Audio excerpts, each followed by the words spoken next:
Shalom, everyone. This beautiful morning. Hope y'all having a fantastic day. This is your friend, brother in Christ, Elvin Israel, and today we're just going to embark and go over exactly what covenants are. So give me 1 second.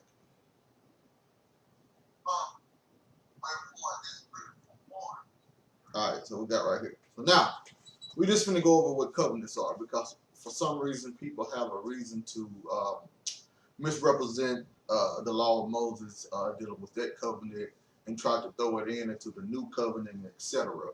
People want the law of Moses to go over thousands and thousands of years and pretty much never really ever have an ending. So what we're going to do today is we're going to actually go over what covenants are. And I'm not talking about, the covenants that we find in the Bible, like the Noah's covenant, David's covenant, New Covenant, which, there will be great points to hit later on. But I'm actually going to go into the category or the classifications of covenants because we have a tendency not to understand the Eastern mind or how they view things. So today we're going to walk back into the ancient Eastern mindset, and we're going to actually find out the classifications of covenants that they actually had. And then that will let us know which covenant that we find in the Bible, what classification and category that they fell up under. So then doing that, we can have a better understanding on exactly what the Mosaic covenant was and exactly what the new covenant is and how we cannot transfer things from the Mosaic covenant into the new covenant, saying that Christ only came to do away with the sacrificial system, all the rest of the things still standing. That's not, it doesn't work like that. Covenants don't work like that. The classifications and the categories. So today we're going to actually go into what covenants are, the classifications, and from that perspective, we can move on when we talk about what happened in Sinai and etc. So first of all, this is my channel, AOSD-Covenant, Assembly of Sound Doctrine Chandler.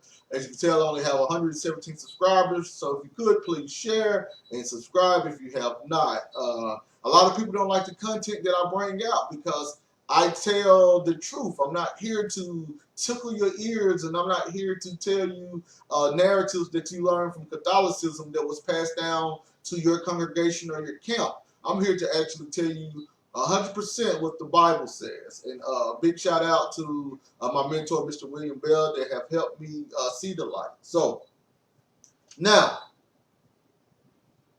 let's get into covenants. Now, I'm going to see if I can do a big screen real fast. And I'm going to see how it works. Let's let it catch up on my end. We have covenants, covenant understanding by AOSD-Covenant, RPK, Resurrection Prophecy Kingdom. This is what we concentrate on. So let's see how the screen looks, y'all. I'm sorry. I'm looking at it through my cell phone to make sure that everything looks good. So I'm just trying to let it catch up.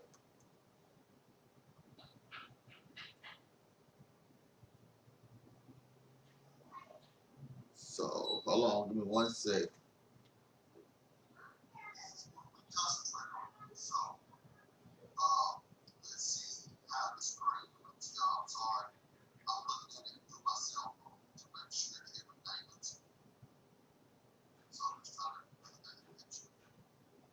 Okay, so y'all don't see what I see, so there's no need for me to be in the big screen because y'all don't see it how I see it.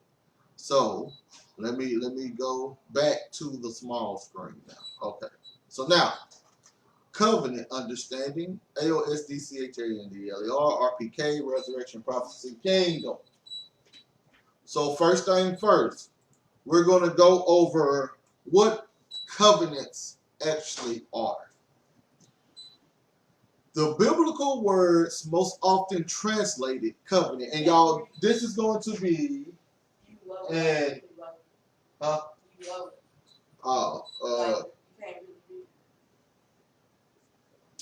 This is going to be a lesson, sort of like a instruction based off of instructions. We're just going to read it like they do in college. Sorry, y'all. I'm not going to be doing a lot. I'm going to be doing a lot of reading. So hopefully, and my wife said that I'm low. So let's see. Okay, I'm not that long. Okay. Babe, you got to cut your phone up. Y'all close that door, please. You got to cut your phone up. Okay, so now let's look at covenant. The biblical words most often translated covenant are berit or berit in the Old Testament, appearing about 280 times, and dedicate in the New Testament. Babe, could you wait till I'm done? At least 33 times. The generally accepted ideal of binding or establishing a bond between two parties is supported by the use of the term berit. The covenants referred to above were between two equal parties. This means that the covenant relationships was bilateral. The bond was sealed by both parties, vowing, often by oath, that each having equal privileges and responsibilities would carry out their assigned roles. So y'all, it's important to understand exactly what covenants are. You know, in the old covenant, in the Old Testament, they call it like a berit or berit. In the New Testament, it was dedicated. So now, and it just saying, you know, the covenants is the binding between two parties. It's an agreement. So now, scholars have learned by studying tablets found by archaeologists that legal treaties between kings, suzerains, and subject vassals existed during the time of the biblical patriarchs Moses, Joshua, the judges, and the first kings of Israel. These treaties were written on tablets for the purpose of establishing a continuing relationship as determined and authorized by the suzerain. So now, hopefully, one thing we're understanding, these type of treaties was alone during the time of Moses, Joshua, and etc. So this would be something that they learned while they was inside the land of Egypt. Once again, they would have understood these type of covenants Israel would have while they was inside of the land of Egypt. So this will be something the Egyptians would have been doing. And notice that the covenants was written on tablets, on stone, between the parties. This is very important to understand why the Most High wrote the 10 Commandments on tablets. This was something that they was used to seeing dealing with the covenantal system. So now, let's keep going. Once written, the covenants were not to be altered or annulled, although parts could be explicated or elaborated. So now, let's see what annulled means. Annulled, this is from the dictionary, declared invalid, an official agreement, decision, or result. So it cannot be declared invalid, explicated, to analyze and develop an ideal or principle in detail. So to analyze it or elaborate, involving many carefully arranged parts or details, detailed and complicated in design and planning. And this source is Bible study tools. And if you would like this sent to you, inbox me your email address, and I will send you this PowerPoint to you. But now, the point is, right, once the covenant was written, it could not be altered or annulled. So, once we come into the forms of the new covenant and etc., or the old covenant and etc., when people try to throw the law of Moses inside of the new covenant, This is what we call altering. This is how we alter it. Because now we're taking one covenant that was written down and we're trying to take things out of it. We're trying to alter out of it. Now we're saying, oh, Christ only came to do away with the sacrificial system. Well, the sacrificial system would have been part of that covenant. And once a covenant was written down, you could not alter or annul it. So this is very important when you try to say what Christ came to do. So now, let's keep going on to covenants. Now, covenants presuppose a king, a domain, a way of life, people, and often mediating servants. The covenant was an important administrative means within a kingdom. So all kingdoms had covenants. So now we're going to go into a type of covenant that we see in the Bible. It's called a cutting covenant, right? A cutting covenant. So now, Berit derives from a root which means to cut. So that covenant or Berit, it meant to cut. It derived from the root, the Hebrew root word meaning to cut. And hence, a covenant is a cutting, with reference to the ancient custom of cutting or dividing animals into two parts, with the contracting parties passing between them and making a covenant. When those cutting covenants walked down the path through the animal halves, they were declaring to each other, if I do not fulfill the obligations of the covenant, may it be done unto me as it was to these animals. The cutting covenant represents the statement that if a party performed their parts, so if the party perform their parts in the covenant, then they would end up like the animals. So now, let's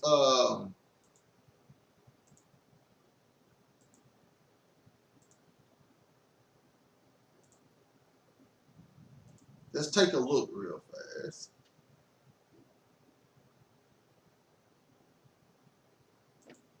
Sorry, I thought I already had it pulled up. Let's take a look real fast of an example of this cutting covenant.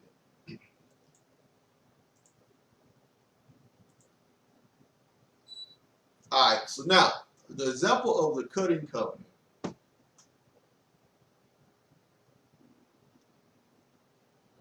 Genesis 15 and 8. And he said, Lord God, whereby shall I know that I shall inherit it? And he said unto him, take me an heifer of 3 years old, and a she goat of 3 years old, and a ram of 3 years old, and a turtle dove, and a young pigeon. And he took upon him all these and divided them in the midst. So he cut them and laid each piece one against another. But the birds divided he not. And when the fowls came down upon the carcasses, Abraham drove them away. And when the sun was going down, a deep sleep fell upon Abram, and lo, an horror of great darkness fell upon him. And he said unto Abraham, know of a surety that thy seed shall be a stranger in the land that is not theirs. So we got what that is right there. So now, and it came to pass that when the sun went down and it was dark, behold, a smoking furnace and a burning lamp that passed between these pieces. And in that same day, the Lord made a covenant with Abraham, saying, unto thy seed have I given this land, and from the river of Egypt unto the great river, the river of Euphrates. So now, this is what just happened in Genesis 15 and 17. And it came to pass that when the sun went down and it was dark, behold, a smoking furnace. So this smoking furnace, this represents the Most High, right? So behold, a smoking furnace and a burning lamp. So this would be the Most High that passed between those pieces. So he had Abraham do at this point it was Abram, but he had Abram do a cutting covenant, right? He had him divide the covenant on each sides, and Abram went into a vision. He saw the vision of what was going to go on with the Israelites and etc. And then, while Abram was still in the vision, still asleep, right? The Most High he walked through the pieces. And that's when he made the covenant, right? He walked through the pieces. So now, what was the Most High saying? Let's go back here. This cutting covenant, when those cutting covenant walked down the path through the animal halves, they were declaring to each other, if I do not fulfill the obligations of the covenant, may it be done unto me as it was to these animals. So, the Most High, he took all responsibilities. See, Abram did not have to do anything. The Most High was telling Abram, in this covenant that I'm giving you, I am the responsible party, and you don't have to worry about anything. So this was the best type of covenant to be in when Abram, or mankind, but pretty much Abram, he did not have to do anything, and he was able to receive all of the blessings. He was able to receive all blessings without having to do anything. This is why the Most High walked through the animals and nobody else did. The Most High is saying, I'm going to perform everything that I'm telling you in this covenant, and you don't have to do anything. So that was the point of that covenant, okay? That's the point of that covenant. So now, let's go into the type of covenants now, because we have the cutting covenant. So all covenants had pretty much a bloody or a type of animal having to be killed in order for it to be pretty much legal. That's how they put the stamp on it. So now let's go into the different type of covenants. All right, we got the first covenant, which is a grant covenant, okay? It's a covenant when a greater and lesser person came into covenant. So this will be the father and the lesser people. And the greater one took on all the obligations. The lesser one only needed to receive the covenant.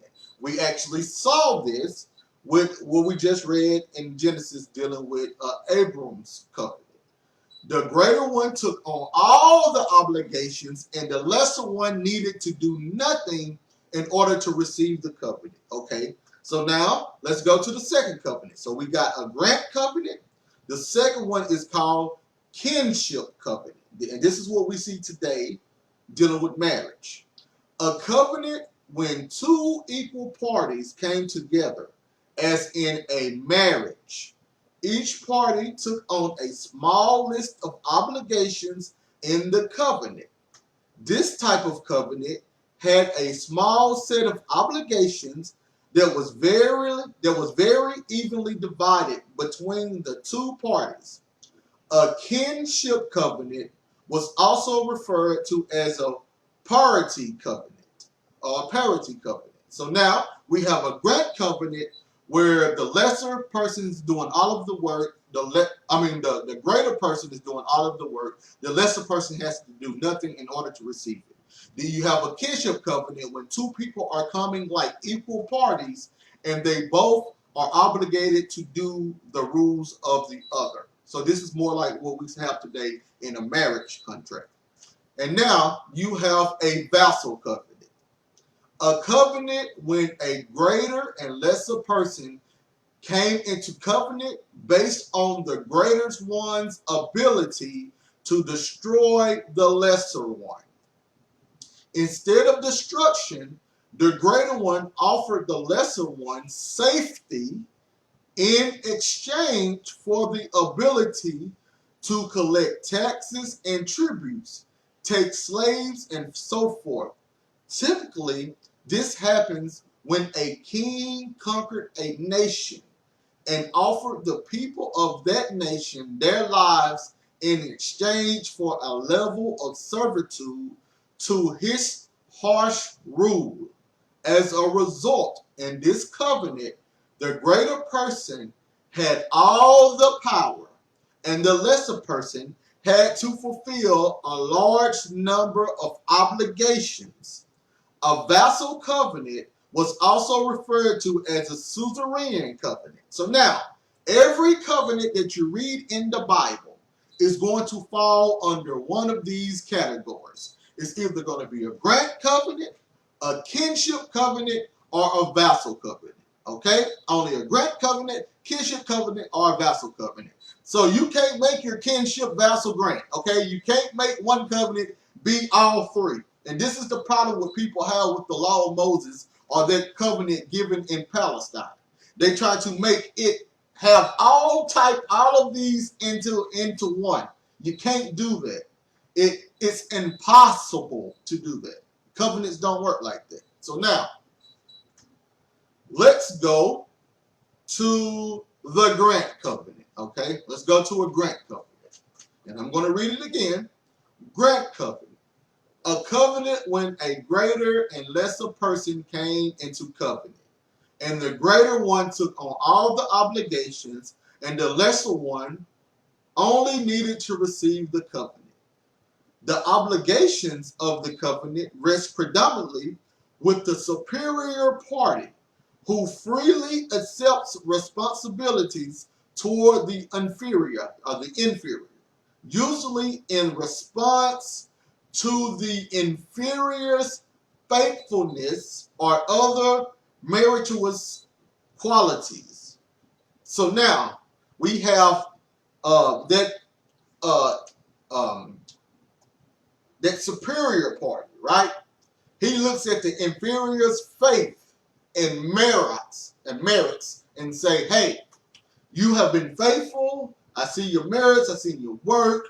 So I will make a covenant with you, which you don't have to do anything. Your reward for being faithful is me making this covenant with you, and I don't want anything from you. You're just going to receive the rewards.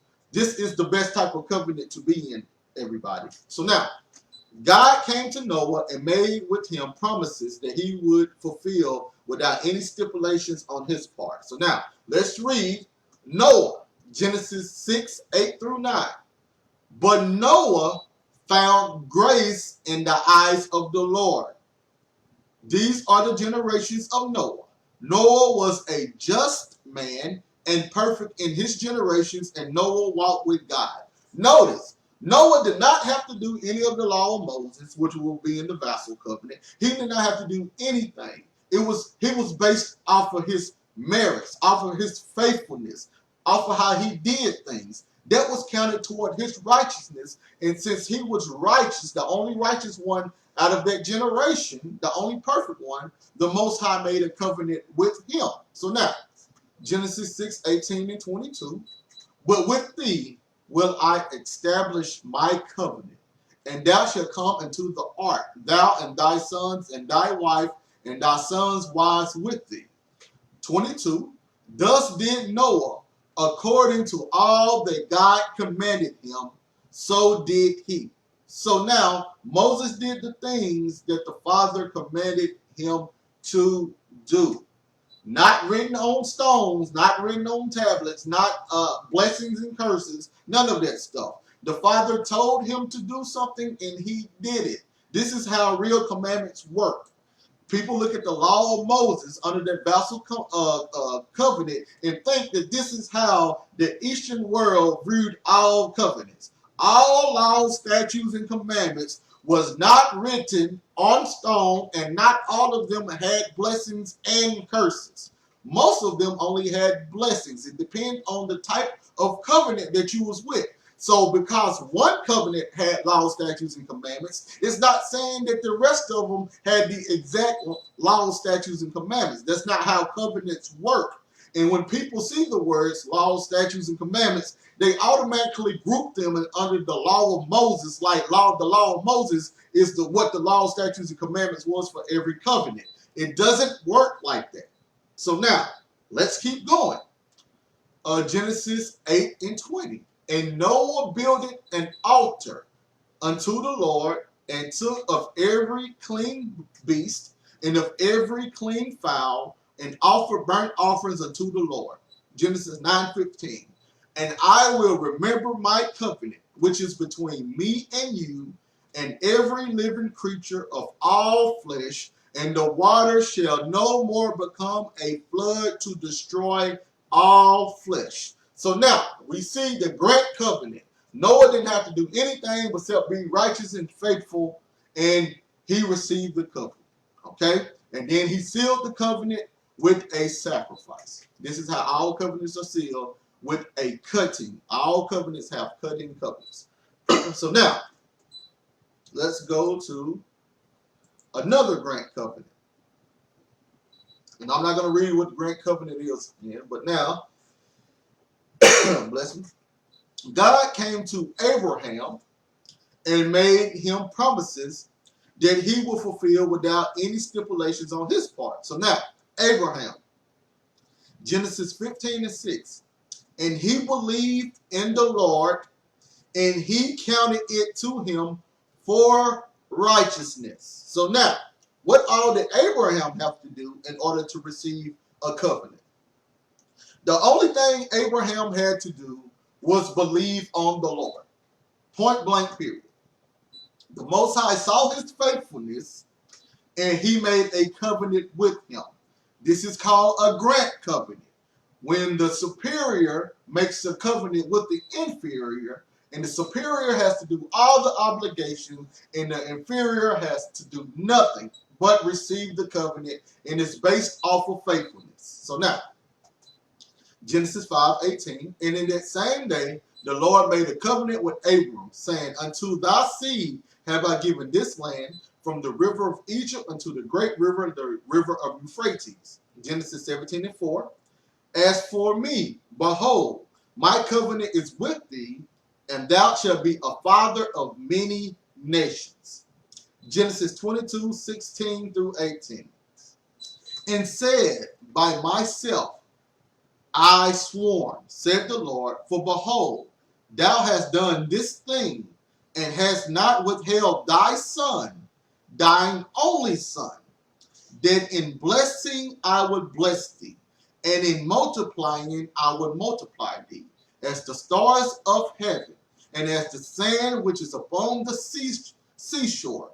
And thy seed shall possess the gate of his enemies, and in thy seed shall all the nations of the earth be blessed, because thou hast obeyed my voice. You see, he was faithful, he received a covenant. So now, once we go to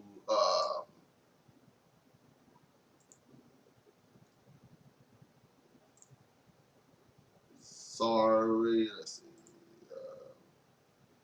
here, let's go to Genesis 26:5.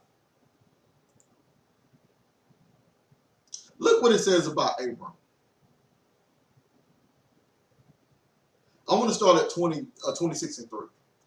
Sojourn in this land, and I will be with thee, and will bless thee, for unto thee and unto thy seed I will give all these countries, and I will perform the oath which I swear unto Abraham thy father. And I will make thy seed to multiply as the stars of heaven, and I will give unto thy seed all these countries, and in thy seed shall all the nations of the earth be blessed. Verse 5. Because that Abraham obeyed my voice and kept my charge, my commandments, my statutes, and my laws. So now we see that what came through that covenant that was given in Sinai, when they got laws, statutes, and commandments, it was different from the laws, statutes, and commandments that Abraham received.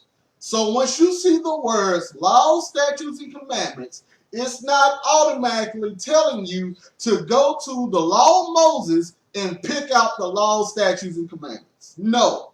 All covenants had their own way of government. They had their own stipulations and obligations from the superior party. So what Abraham had to do was he had to be faithful, follow the word, the mouth of the Most High, his word, right? And then he had to go offer his son for a sacrifice, which we know was spiritually accepted, but he physically stopped him. So it was counted toward righteousness, him offering his son. So we have the statutes, we have the laws, we have the commandments. Abraham did everything the Father asked him to do.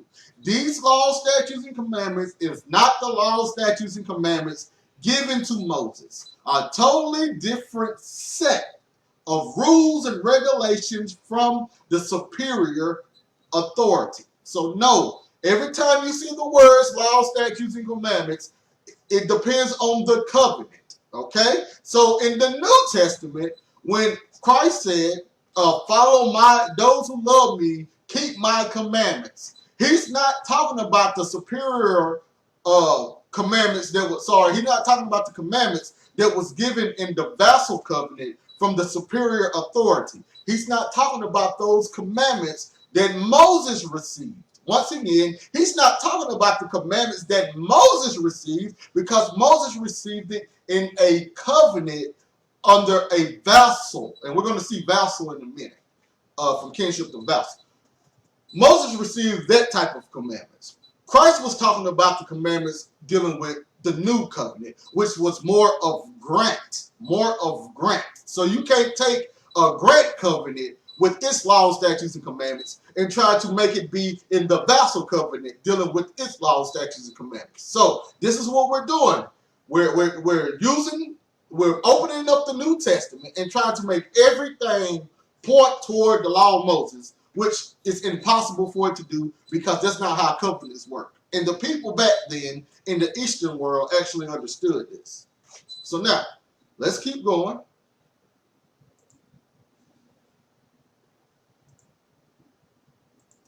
All right, so now, let's go to now, from a grant to kinship.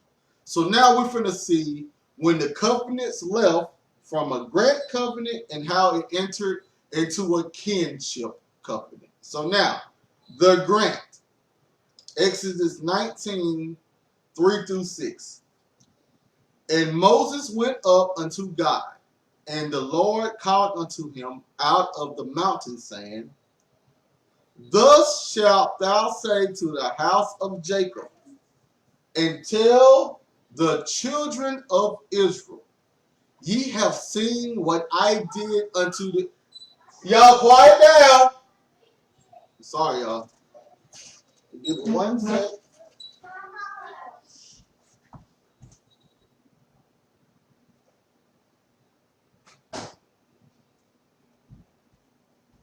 Sorry. Ye have seen what I did unto the Egyptians, and how I bare you on eagle's wings, and brought you unto myself. Right? Now therefore, if ye will obey my voice indeed, and keep my covenant, then ye shall be a peculiar treasure unto me above all people, for all the earth is mine. So now, what did Abraham do? What did Noah do? They obeyed the voice of the Most High, and they was able to receive a covenant just off of righteousness. So this is the covenant that the Most High presented. And let me see what's going on. Okay.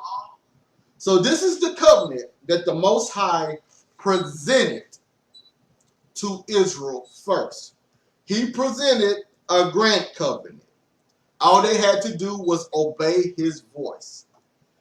He said, if you do this, then, this is the conditions, if you do it, then ye shall be a peculiar treasure upon all the people. And ye shall be unto me a kingdom of priests and an holy nation. These are the words which thou shalt speak to the children of Israel. So now, this is the covenant that the Most High tried to give Israel. Obey my voice and keep my covenant, then you will be a kingdom of priests. This is what Israel responded. This is the covenant they responded. This is what they wanted. Exodus 20, 18, and 19. And all the people saw the thunderings and the lightnings and the noise of the trumpet and the mountain smoking. And when the people saw it, they removed and stood afar off. And they said unto Moses, Speak thou with us, and we will hear. But let not God speak with us, lest we die. So the Most High told them, come to the mountain, right? They did not hear his voice. They did not do what he said. He said here, obey my voice and keep my covenant. They told Moses, we will obey your voice and do what you say. So they changed the covenant type. They went from a grant to a kinship. They went from the superior doing all of the work and then the inferior getting it to now we have two parties on equal grounds coming up with rules and regulations. So Israel themselves went from a grant to a kinship. So they changed from the easier covenant to a more complicated covenant. So now let's go into kinship. How kinship covenants work. Two people groups came together to make a covenant with each other. Together, they would draft a list of rules that both groups must obey. This list of rules would embody the covenant they made together. Two stone tablets. Don't this sound familiar? Two stone tablets would have the same information of the covenant, and both parties would keep a copy. When the delegates of the nations who just made a kinship covenant returned home, they would take their copies of the covenant to their temple or tabernacle, where they would put it in a box called an ark. This was named the Ark of the Covenant. Sound familiar? The punishment that came from violating the covenant would be from each party's own personal gods. This is the statement that it's making. If we violate our covenant with you, then our God will punish us. The Father could not do this since there is none above him. So Moses kept both copies, and the Father chose to put himself under his word as a promise that he would keep his promise no matter what. And we see this in Psalms 138:2 of the New King James Version Bible. I will worship toward your holy temple and praise your name for your loving kindness and your truth, for you have magnified your word above all your name. So now, let's keep going. How kinship covenant works. The obligations of the covenant are more or less equally distributed between the two parties. In such a covenant, the parties are usually, but not always, themselves of equal status. Thus, this type of covenant, this type of relationship is frequently called a parity covenant. So now, kingship covenant. God's work in the kingship covenant. Originally, both parties had their own gods, but in this kinship covenant between the Most High and Israel, the Father fulfilled both parties' God. This meant the Father had to be punisher and partner. Example is how the Father responded to Israel's complaining in the wilderness before and after the covenant was given. Before the covenant, Israel was complaining in the wilderness and they received. But after the covenant, Israel complained in the wilderness and received and was punished. He had to be the punisher and the partner, the punisher and the protector. The father also had to punish Israel, sometimes using other nations. And then he would have to punish those nations as being a protector of Israel also. The changeover from the grant covenant to the kinship covenant also stopped the communication from the father directly.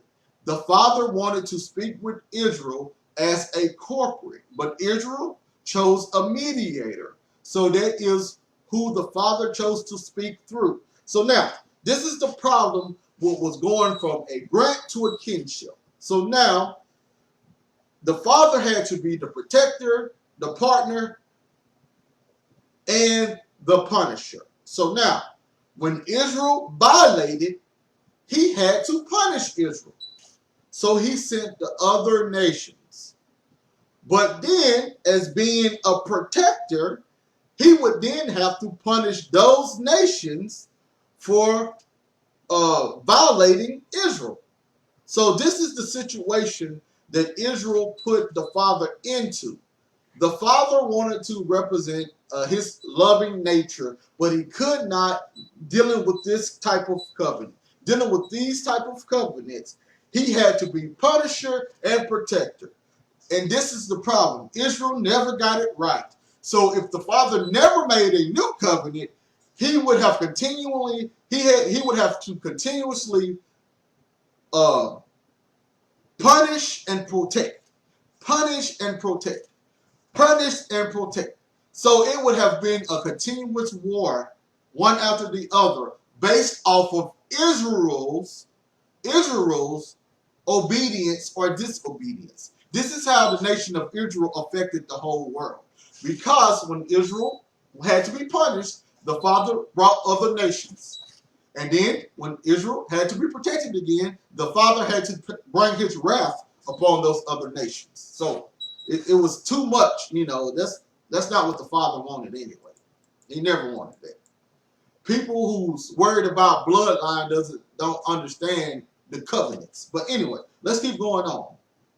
So now let's see the changeover from the kinship covenant to the vassal. So with this kinship covenant, this is when Moses came down with the 10 Commandments. He saw, the father spoke out the commandments first. All Israel had to do was obey his voice. He spoke to them the commandments. They chose not to do it, so they could not be counted toward righteousness. So then they said, Moses, we will talk to you. You talk to the Father. We don't want to talk to the Father directly. So they could not obey his voice. They had to obey Moses' voice. So Moses went up, became the mediator of the covenant. The covenant was given to Moses to give to Israel. So Moses goes up on the mountain. He receives the kinship covenant, which was the 10 Commandments. He comes down and found out that Israel was already violating the first commandment that the Father has already given them through auditory means. So now he gets angry. He gets them to kill those transgressors. He breaks the stone. Then later on, he has to create the stones. He takes the stones back up, and the Father gives him the covenant again, which was the kinship covenant. And then he comes down and then tells Israel. So now, let's go over from the kinship to the vassal. This is the worst covenant to be in, the vassal covenant. So now, when Israel had received, right, they received the 10 Commandments, and later on, then they received the additional laws that was to be added onto the kinship covenant, right? So the kinship covenant agreement, the first one was broken. He broke it, right? It was broke, split. He goes back up, gets another covenant, then he gets the additional laws also. He gets the covenant with the additional laws, and he brings them down. Now, this is what's going on now. This is how we converted over to the vassal covenant. If two kings were in kinship together, in kinship covenant together, but one of the kings was a terrible covenant partner. So this is what happened with Israel. When that king died and it was time to make a new covenant with his successor, this is what happened between Moses and Joshua, the other king would most likely ask for a change in the arrangement, since the previous one did not work well. Moses was the covenant partner with God, so he was always okay to not be destroyed by the Most High. So Moses was actually the covenant partner for the people to say, was the covenant with Israel, was the covenant with Moses? Well, Moses actually was the covenant partner. He was actually the one that represented the covenant. This is why the Most High said, I will destroy Israel and start over with you, Moses. Because Moses was always going to be okay. He was the one that was the covenant partner, not the children of Israel. And what Moses did was Moses turned it around and said, no, Father, don't destroy them. What about all of the promises that you made in the grant covenants that you promised, Abraham and so forth? So the father said, okay, well, what's going to happen is, since y'all can't do the kinship covenant, right? I'm going to introduce the vassal covenant to you. I'm going to give you a vassal covenant now. So this is what happened. And Caleb brought in the new obligations of the vassal covenant. The vassal covenant outline was introduced when Moses was around, and it came into full effect when when Joshua took over. So now, as long as Moses lived, the covenant stood, which was that kinship covenant. But when he died and Joshua came, a new covenant was introduced, which was that vassal covenant. And it wasn't new in per se instruction, it was new into authority now. Now that laws, statutes, and commandments that was given with that old kinship covenant had finally taken place. So now the worst covenant ever to be in, Israel was introduced to. So now, let's look at the vassal covenant construct. You have the preamble, Deuteronomy 1 through 5. In the preamble, it tells the date when the meeting took place and who the mediator of the covenant was. It served as an introduction. And then you have the historical prologue. This is all about the vassal covenant construct, which is Deuteronomy chapters 1 through 4. This is Deuteronomy chapter 1, verses 1 through 5. So this is Deuteronomy 1 through 4 chapters. This is the covenant history, or the history of how two partners had walked together in covenant previously, including whether or not either of the partners were unfaithful to a previous covenant. Deuteronomy 5, chapters 5 through 26. These are the stipulations and obligations. This section lists what is required for living inside the vassal covenant. It is always the largest part of the five-part structure. This is why Deuteronomy contains chapter after chapter of rules. These are the stipulations of the covenant. Then you have 4. You have the final sanctions and covenant ratifications, Deuteronomy chapter 27 through 30. This is the covenant agreement where the lesser king comes into agreement with the greater king's stipulations. Then you have section 5, covenant continuity and dynasty succession, Deuteronomy 31 through 34. This is where the successor of the covenant would be announced, which was Joshua. It lists who is dying, which was Moses, and who was taking that person's place, Joshua. Toward the end of Deuteronomy, after Moses had written down the law, God told him to place it beside the Ark of the Covenant as a witness against Israel.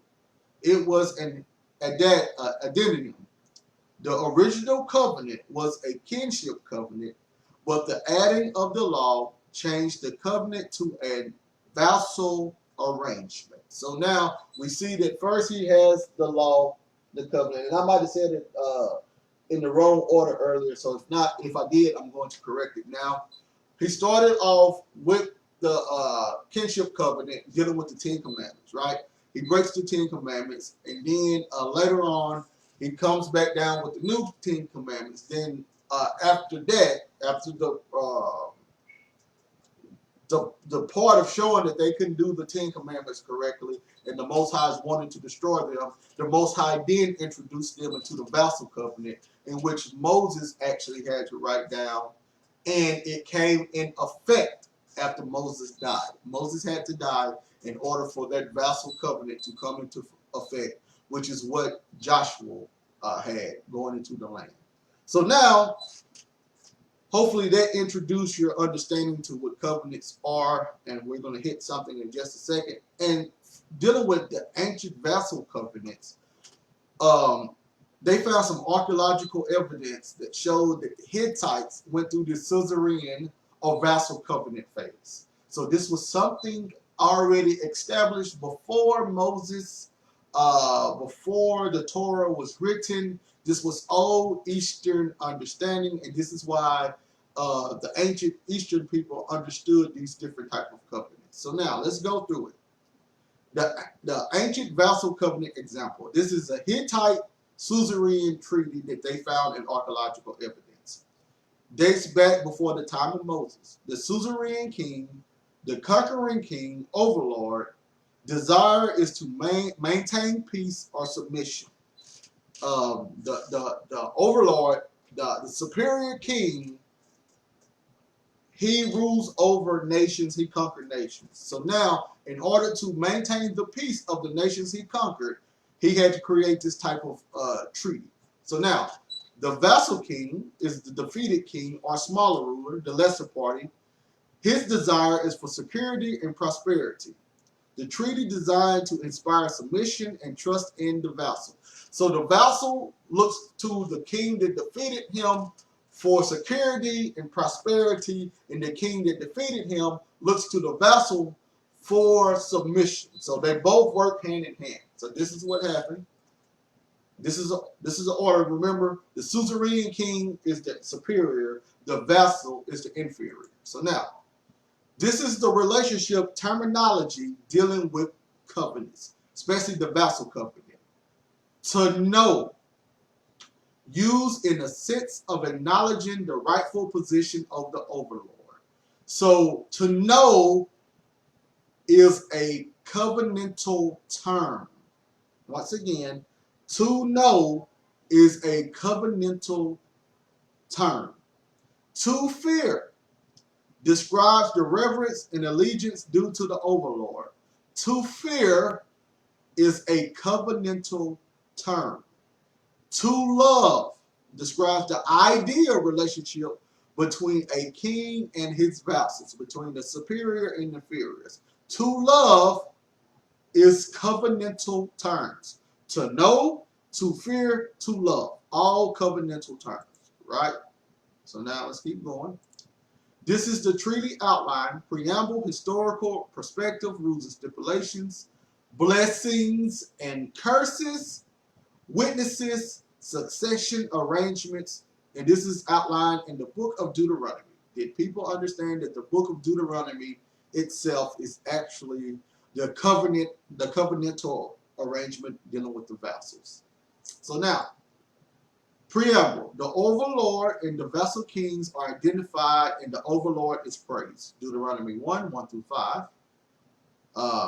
Historical perspective describe how the vassal king has already benefited from his relationship to the king. Deuteronomy 1:6-4:49.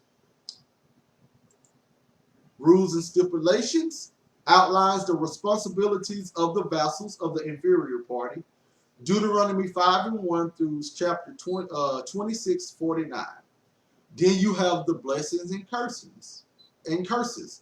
Blessings for obedience and curses. Sorry, let me do it again. Blessings for obedience, curses for disobedience, designed to persuade the vassal to keep the terms of this treaty. And this is Deuteronomy 28 through Deuteronomy 31:1-34.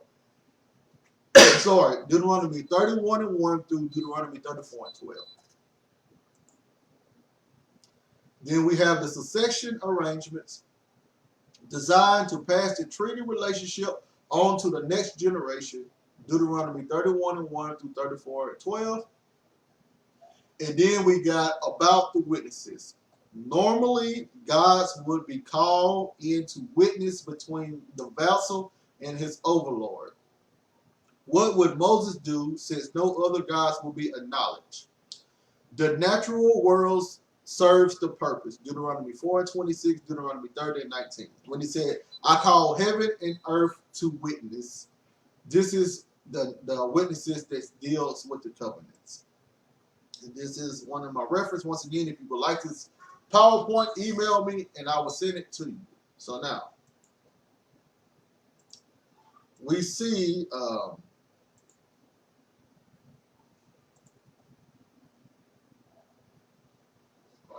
PowerPoint. So now, we see to know was a covenantal term, right? So this is what's going on in Jeremiah 31. Let's put it in perspective now. Jeremiah 31. 31.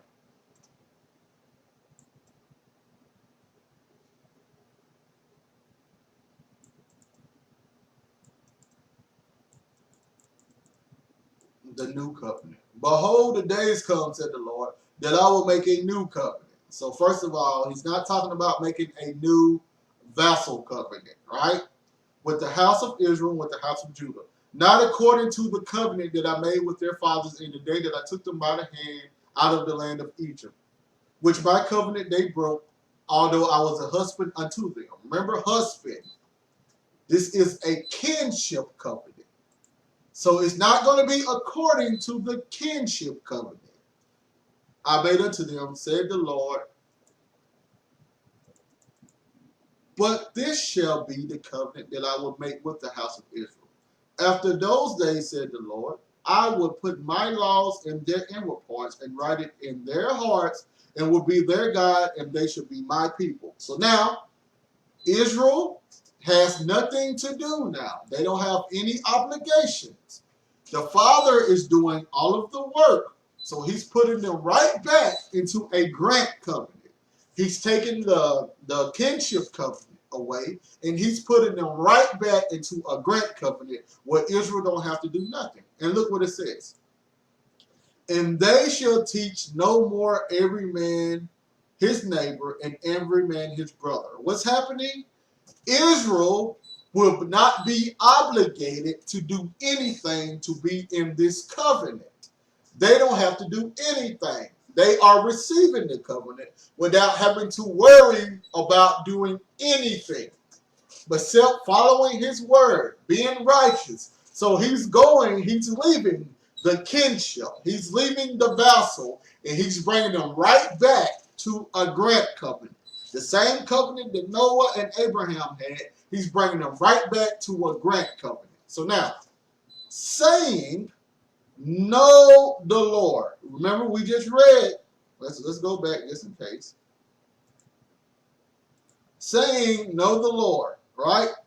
And that is what? What is that? Covenant terminology. To know. This is all about the vassal covenant, right? To know. To know. So now once we go back. Saying, know the Lord, right? He's taking them from the kinship. He's taking them from the vassal covenant. For they shall all know me, from the least of them to the greatest of them. They shall all be in covenant with me. Know the Lord. This is what teaching do. Teaching, know the Lord.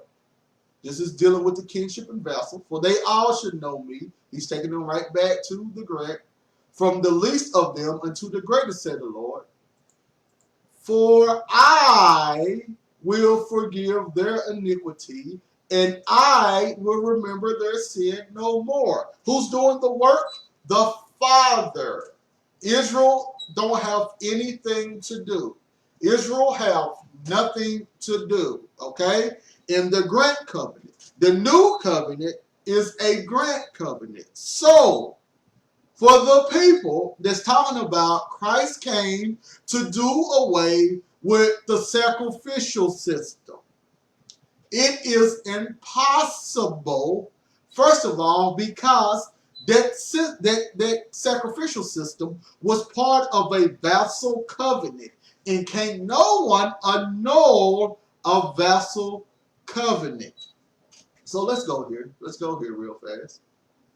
Let's go to Matthew 5,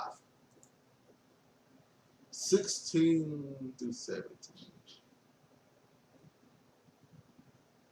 Think not that I am come to destroy the law or the prophets. I am not come to destroy, but fulfill. I have not come to destroy that vassal covenant. I have came to fulfill the vassal covenant. Because once he fulfilled it, right? All obligations have been met, right? Then his deaths occur, allowing him to be the mediator, because now he dies to that covenant. The death to that covenant. The covenant was a covenant of death anyway. So now, the only way to get rid of death is through life. So he died to that covenant, resurrected to everlasting life, bringing in a new covenant, a covenant of life now, instead of the covenant, that vassal covenant of death, bringing in a new covenant where he was the mediator. And him being the mediator of the new covenant, he was able to take it back to the grant covenant, because now he's doing all of the rules and the regulations. He's doing everything, and all the people got to do is believe on him. Believe on me, you will get life. Belief is counted toward righteousness. Believe on me, follow my words, you will get life.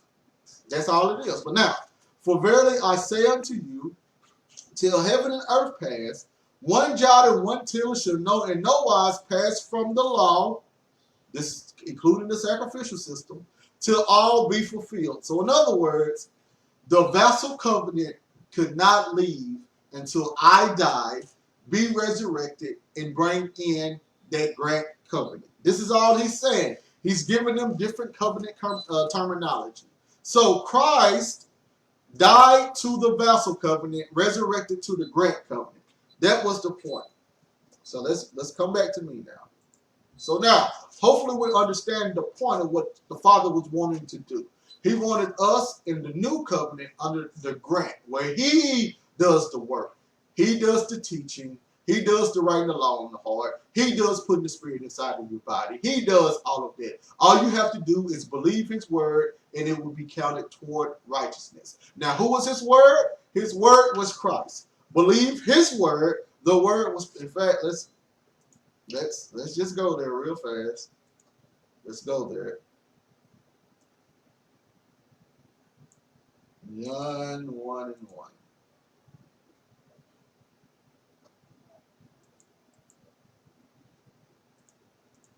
In the beginning was the Word. The Word was with God, and the Word was God. And the same was in the beginning with God. All things were made by him, and without him not anything made that was, and without him was not anything made that was made. So now, in the beginning was the Word was with God, and the Word was God. And we find out the Word became flesh, which is what? 14, John 1:14. And the Word was made flesh and dwelt among us, and we beheld his glory, and the glory as of the only begotten of the Father, full of grace and truth. So now, all he wanted you to do was believe his word. Follow his word, and you will be counted toward righteousness, and you will receive all of the things of the grant covenant. The word was made flesh. So now, if you follow his word, you have to follow the word or the flesh. And that flesh was a representation of the Most High's word, and that flesh told you all things you had to do. This is the significance of Christ. Christ being the word, Christ being the flesh, you had to follow Christ because he was the word. Abraham followed the word. Noah was perfect. He followed Christ's word. The word. The word of the Lord. The word. You see them throughout all the Old Testament. The word of the Lord came and said. The word of the Lord finally was made flesh, which was Christ. Christ was the word of the Lord in flesh. And everything Christ said, a man had to follow. So if you follow Christ, you follow the word of the Most High. You follow the word of the Most High, you will be counted righteous. You counted righteous, you enter into the grant covenant. This is why you cannot be under the law of Moses, which are stipulations created between the superior and the inferior, dealing with kinship and vassal covenants, not the grant covenant. There's no laws that stipulations that you have to do in order for the superior party not to punish you inside of the grant covenant. The new covenant is a grant covenant, not a vassal, not a kinship. So no, the law of Moses does not work under the new covenant. The law of Moses does not work under the grant covenant. It does not work under the grant covenant. It will only work dealing with the vassal, and the commandments will only work dealing with the kingship. The commandments work dealing with the kingship. The vassal with the commandments with the blessings and the curses and the other law work under the kinship transitioning into the vassal. So now, you can't do, once again, I'm going to say this and then I'm going to quit. I'm going to stop. I'm going to end it. You can't do the law of Moses and call yourself under the new covenant, because the new covenant is a grant covenant. You can't do the law of Moses and be under a grant covenant. It's impossible. So, hopefully now we know the difference between covenants, and with this ideology and this understanding, you would know how to break up the Bible now. Thank you all for listening. I think I ran everybody off now. But shalom, shalom. We are actually in the new covenant. The Bible has been fulfilled. We don't need anything else to happen in the Bible because we have a grant covenant that would not stop. The grant covenant, and then I will end it with this. There's no judgment. There's no national judgment in the grant covenant. The national judgment was only for the kinship and vassal. So the book of Revelation was about ending the vassal covenant and bringing in the kinship covenant. That's why in Revelation 21, you see the new covenant coming in, because now the grant covenant is back. The same covenant that Adam had, the same covenant that Noah, Abraham, they was doing. That grant covenant, all they had to do was believe everything would be good. Adam chose not to believe. He chose to transgress. He fell out of relationship with the Father. New covenant bring the relationship right back. As you can see, the Father spoke to Abraham. The Father spoke to Noah. So now we are in a new covenant with Christ being the mediator, the high priest from the heavenly realm. And now the Father speaks to us through the Word. The Bible is the Word, right? So that's how the Father speaks to us. Now, let's show you where I got the information from my sources, right? Let's see here. Let's go to let me show y'all where you can find some of this information at. Okay.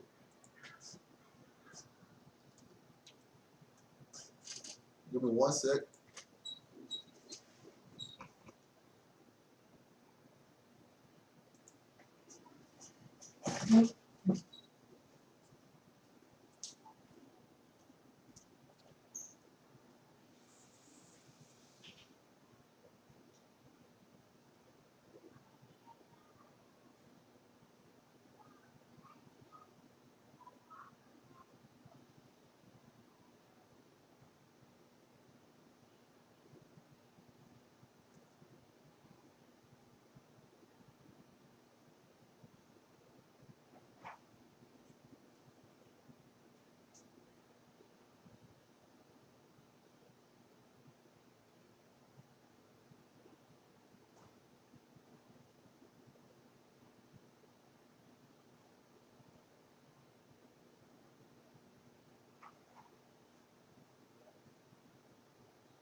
Sorry about that, y'all.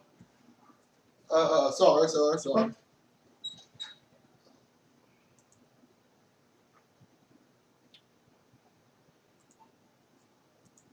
All right, so now, show you where I got my information from, all right? Dealing with these covenants.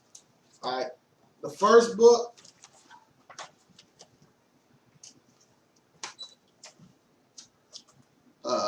Kinship Covenant. Now, I don't know why they got it so feminine right here. I don't know what's going on right here, but the Kinship Covenant, right?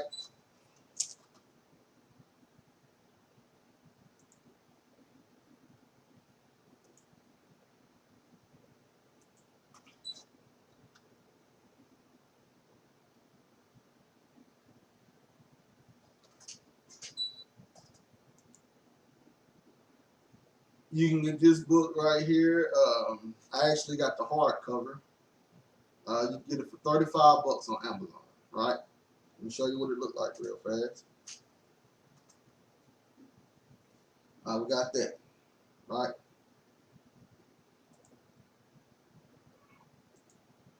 All right, so now, my second one is Understanding the Whole Bible by Dr. John Welton. And these both are scholarly books, right? This is both scholarly books.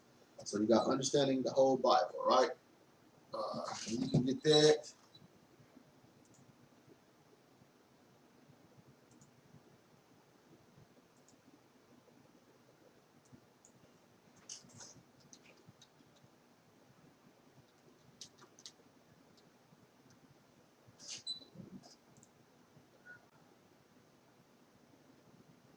$70 right there.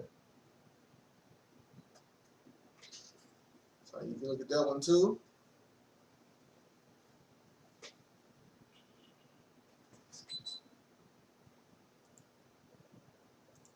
So now, as you can tell, I try to invest in myself and in my understanding so I know what I'm saying and what I'm doing. I don't want to just feed you false information. I want to go through some of the scholarly world and see how we should understand things better. So now, the people who want to run the law of Moses and the law, statutes, and commandments into every single scenario in a person's life, they have no idea what they're talking about. So hopefully this video will help bring out more of that understanding, and you can do your own research. But yes, the new covenant has no law, statutes, and commandments given to Moses.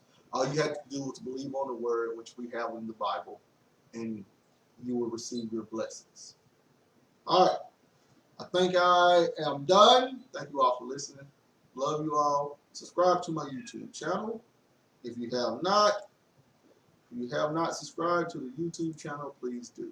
AOSD-Covenant, Similar Sound Doctrine Chandler. Also, be on the lookout for our new class that we're putting together. RPK stands for Resurrection, Prophecy, and Kingdom. This is what we're going to concentrate on, and I believe that this will give you a better grasp of the Bible. Thank all my brothers and sisters out there that listening, that listens in, and that is listening. I know I'm from the South. I got a thick accent, so you know it is what it is. Thank you all for listening.